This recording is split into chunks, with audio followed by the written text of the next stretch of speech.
A very good morning to all of you students. I hope you all are very well.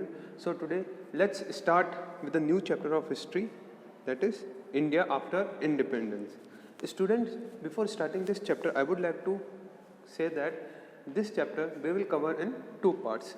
Now what will come in part 1 and part 2? I'll let you know. In part 1, you will cover a new and divided nation, means this story is after and August 1947 onwards. Okay, how was the constitution was written? What were the various features of constitution? What was the problem of national language? Okay, and in part 2, we will get to know about how the different states were formed, what were the demand behind forming the new states, how the government planned for the development after the independence, and and now where India is standing after so many years of independence. Okay, so without any delay, let's begin with part 1. So here on your screen you can see when the Britishers were departing from India and India was being declared as independent on 15th August 1947. Now let's talk about the new nation on and after 1947 or 15th August. We all know that India has become independent on 15th August 1947, and it's not like that okay, after independence India was very much forward or very much developed. It has to face many new challenges. And what were these challenges? Some of them we will discuss. Then the next point is, as a result of partition. Now what is partition? Partition was when India and Pakistan was divided as a separate nation, and when the partition was declared or when the partition was happened, around 8 million of refugees or 8 million people had come from Pakistan to India. Okay, and these people, when they came to India, they were searching for their food, shelter and jobs. In Hindi what we say like roti kapda makan. And after that there were problem of princely states. We all know that during or after independence in 1947 there were more than 540 princely states which were being governed by different kings and different leaders, or we say that Maharajas or Nawab. And it was very difficult, or it was a very difficult task to convince these many people to come together and join as a one nation. And if we talk about the population of India back in 1947, then the population of India was around 345 million people. And during the independence, there was division between high caste and low caste, majority community and minority community, and those persons who were following different faiths or different religion. And also there were many people who used to speak different language. Now what were the different language at that time? You can say that Hindi, Tamil, Telugu, Malayalam, Punjabi and many other languages. Now here is the image photograph of, on the left side you can see there our Red Fort where one national flag was hoisted, and on the right the first Prime Minister of independent India, Pandit Jawaharlal Nehru ji, who was taking the salute and giving the salute during the independence. Now as when we all know the new nation was formed after the independence, and if we have listened that or we have studied that there were more than 540 princely states. So uniting them was a big problem, and bigger problem was that to have the development of these princely states or as a nation one. During the independence, majority of Indians, means most of the population of India, they lived in villages, because till now also agriculture is the main source of income directly or indirectly for more than 70-80 population of India. Farmers and peasants. Peasants means workers. Farmers we all know the Kisan. They were dependent on monsoon for their survival because farmers are very much dependent on monsoon. As per monsoon schedule, they used to cultivate their land and other agriculture process. So they were dependent on monsoon. And if we talk about cities, the factories worker or the person who work in different factories or different outlets, they live in crowded slums or very in crowded area where they have very little access, very less access to education for their children and healthcare facilities. Means those workers who are working in the factory and they live in slum area or crowded area, and in that crowded area there are very little access to education and healthcare facility. So the challenge for the new nation was to lift its population out from the poverty. And how can they lift out from the poverty? They can lift by increasing in production capacity of agriculture and as well as creating the new jobs. So here on your screen you can see the Constitution of India. On the left side, the original Constitution, and the left and on the right, by the time the Constitution was updated. Some more things was added by the time. Now, after the India got independence, the second thing was how the India as a country would be governed. What would be the various laws? What would be the Constitution? We'll discuss. Between December 1946 to November 1949, between these 3 to 4 years, it was a very crucial period and more than 300 Indians had a series of meetings. Means more than 300 people, they meet in time to time intervals as to decide our country's political future. Means how in the future time how the government would be elected, what would be the various laws, how the judiciary will work, how the administration will work, etc. The meeting of this Constituent Assembly, it was taken place in New Delhi, and the participants or who used to get involved in such meetings, they used to come from all over the parts of India, and they belong to different political parties or they were from different political background. And these discussion, and with these discussion means many discussions held by these people under the Constituent Assembly, we have got the result, or as the Indian Constitution was framed and it was adopted on 26th of January 1950.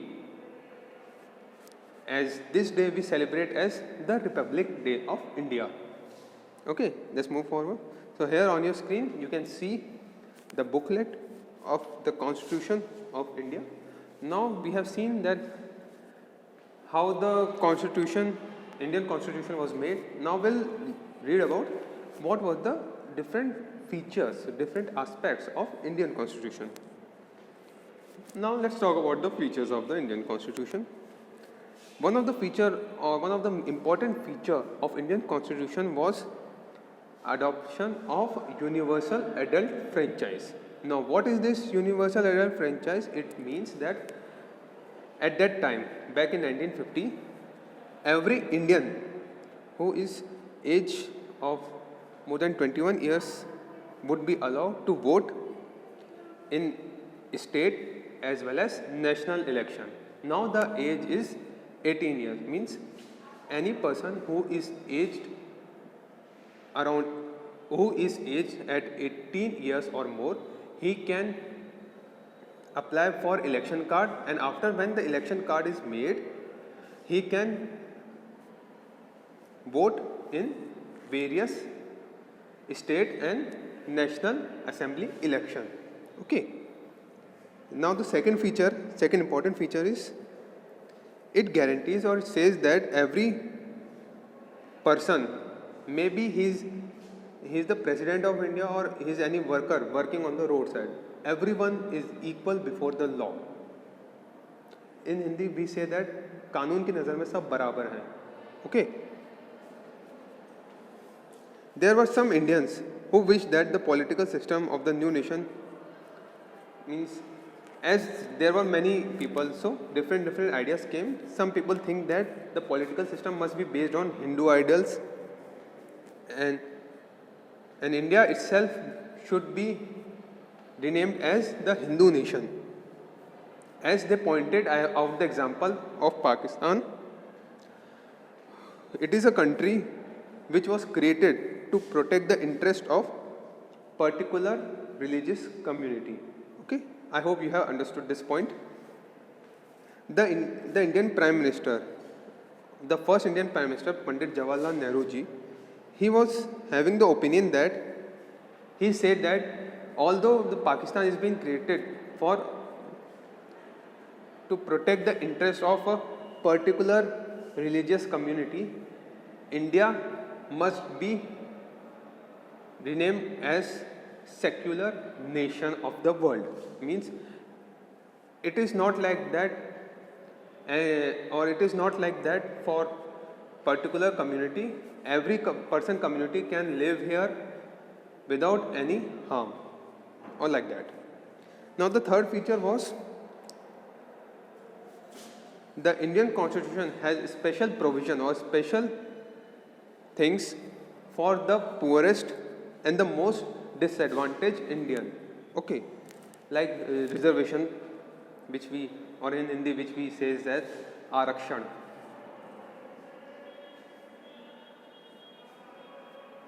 Now, before moving forward, I would like to ask you that, do you really think that the reservation or the Arakshan which government is giving is really, or is really reaching to the most deserving candidate or not?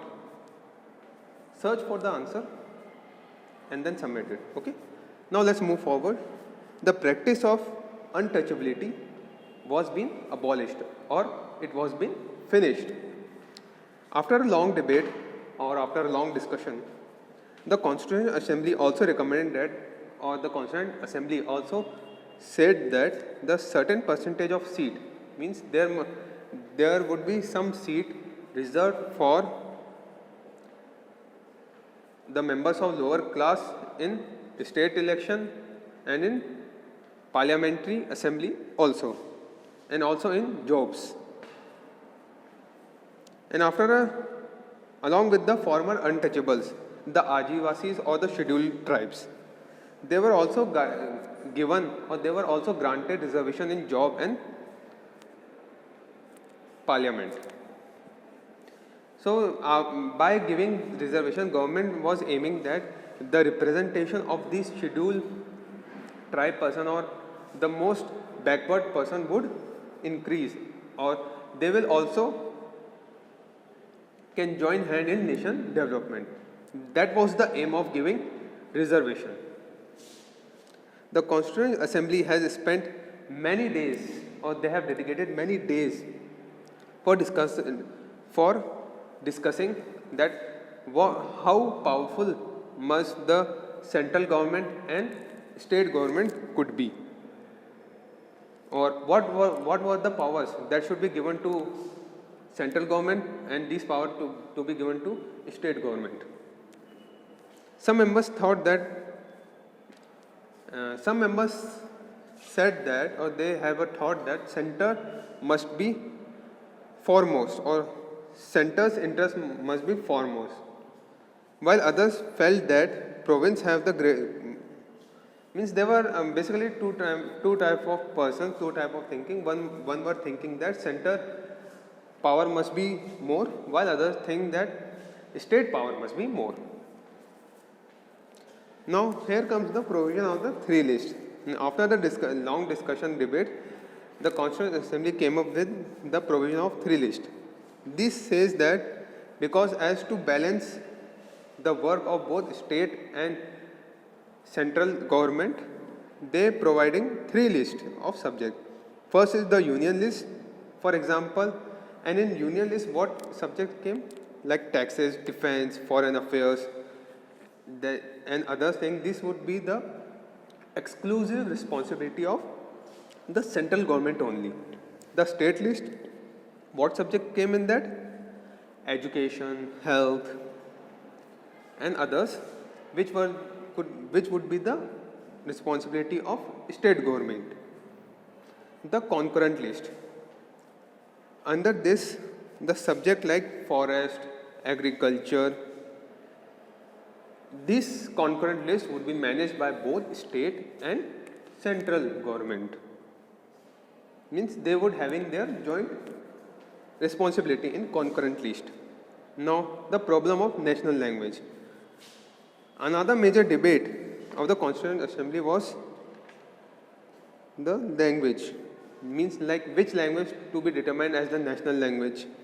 There were many members who says that or who think that or who believe that English language should leave India as the Britishers have left.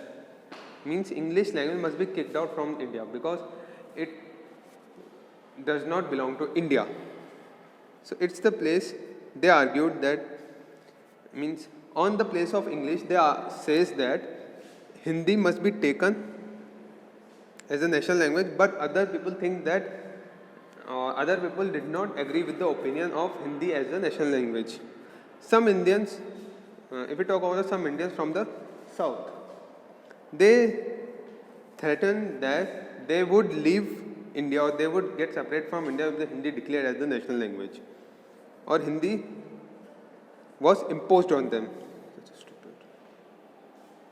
A compromise, and after the long discussion, there was a compromise which was being made.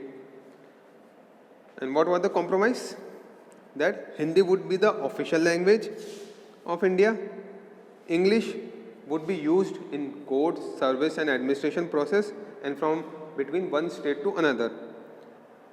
There were many Indians who contributed in the framing of our constitution. Most important person was Dr.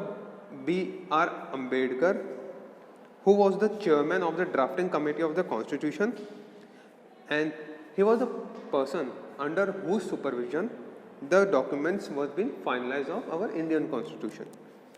And with the new constitution, when it came into force, he said India would going to enter in the new life of contradiction. With this, here comes the end of part 1. I hope you have understood this part. Read the chapter again and again, listen to this video very carefully, and I hope you will understand this chapter without any confusion. We will continue part 2 in the next video. Till then, take care.